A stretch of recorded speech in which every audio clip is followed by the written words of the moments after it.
tiklo tiklo anh cha thì chúng cái thiam lẩu mò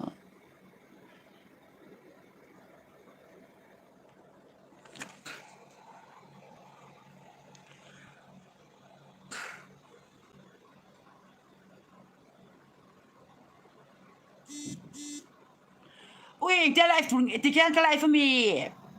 thiam lẩu anh cha lại phun mi thì cái ở live tổ mi thì cái live thì nó em nè mò chú tế mi thì cái live mò thì cái mi live tổ ra hai cái vật hả chắc phô ui vìว่าจะปุ้งจากหม้อไลฟ์เฟอุ้ยที่เขาก็ไลฟ์หม้อพอยหม้อสีเฟไอ้ก็ไลฟ์ไงเราว่าก็ไลฟ์เทียมเสียหรือว่าก็รอนสิ้นไหมอุ้ยก็สักหม้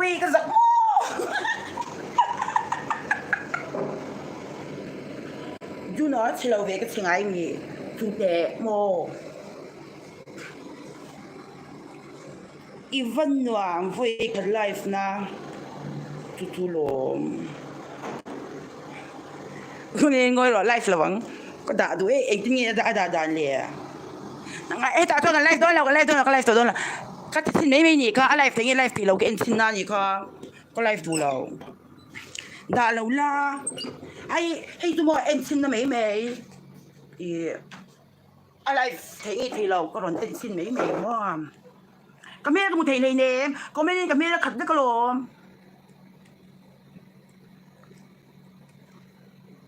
kan mel ka muthelo ui kan mel ang angin la nga chi lo rap mo efe kon velo mi efe man velo mi ta hian mak mo efe man la ka mut la ka nim ki mi efe kin lo si ka mel chia ka mel khalo vang ko pui tua la ya mi da don kung nge ada na le ya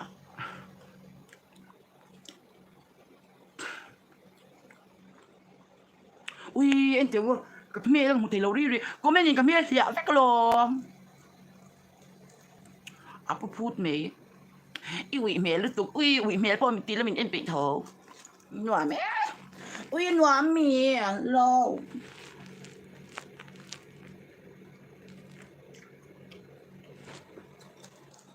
mình sẽ tụt cái cho mình lâu sẽ lâu hậu ui nhòa cái gì mình sẽ loay mày hiền mà mình phải lâu thì cái thiệt nan nha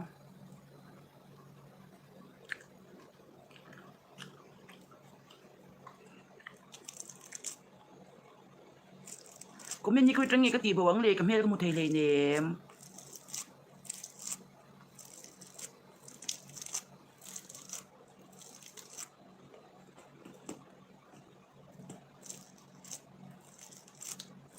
có mình là cái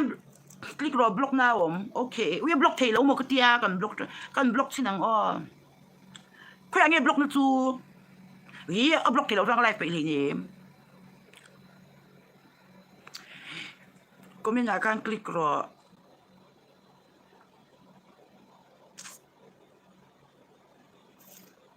long press là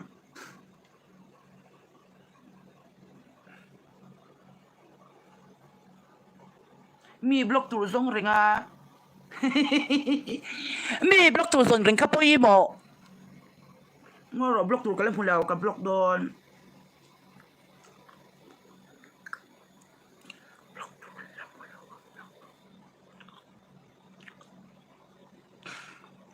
ngoro block tu kalam hulaw ui Friday sak sak uju no inu te ka sola la Friday ka velang che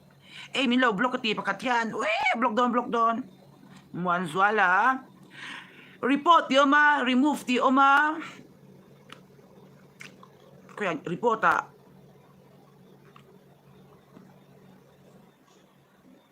ui adiklaw kuy tong block tu ni po silaw block thei law ui kazak dang larin lo kela ka video ni ka mi lo post khal to su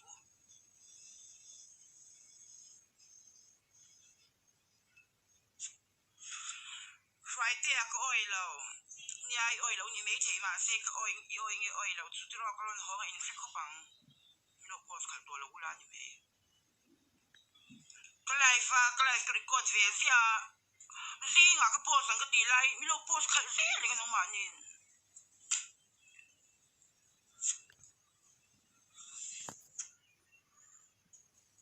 in đồ lệ in YouTube cho nên là trong video và xem mình lo post về mấy rồi mình lo post khẩn đồ số cái mà YouTube cho nên cái xem về à cái upload don cái tia mình lo post khẩn riêng lo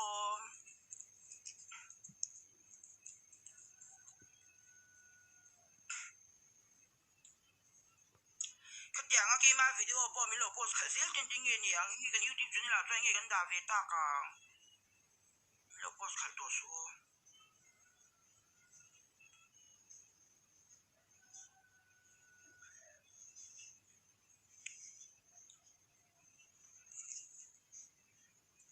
R7 official din TV nga tay la tak kro nyang blog ang official din TV ko su mo in minus zero mo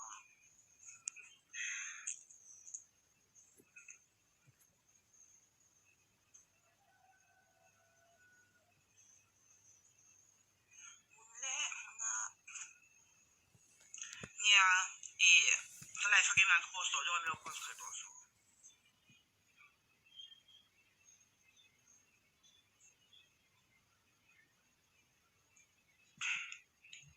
si mora ti ka lo lang le to la wa lang liang kan et liang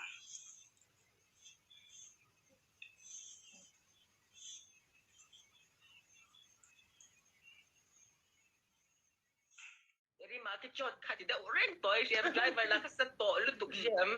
jan wa jan ke in kan sukta ni Manya bobo Jerry market so ke tiba izo in pui parcel to anting kile dai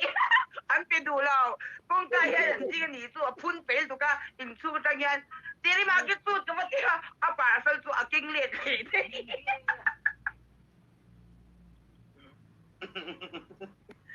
kwa khabar lo ve sin tro wi ko mission ti kan ni la ve pa ta pa pe di ro kan ta pon kan su song kan sa don kan te mi lo kan te lo hoi me